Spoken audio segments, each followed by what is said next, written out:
Saksakallan gunarnavasya Vande Guru Sri Charanarvindam.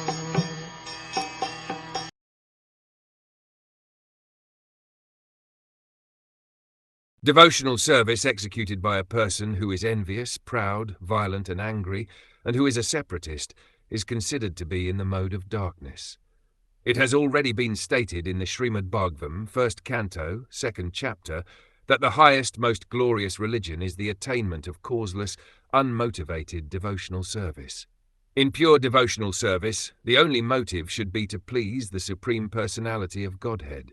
That is not actually a motive, that is the pure condition of the living entity.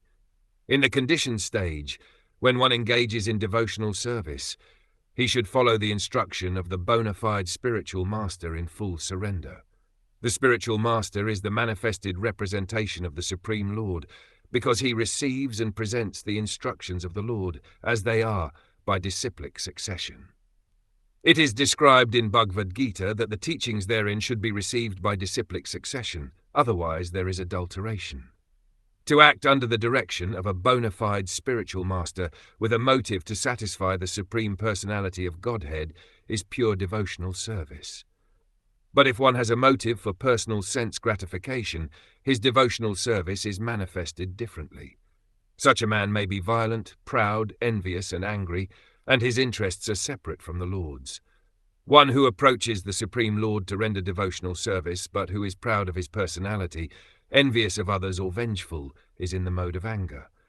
He thinks that he is the best devotee. Devotional service executed in this way is not pure. It is mixed and is of the lowest grade, tamasa.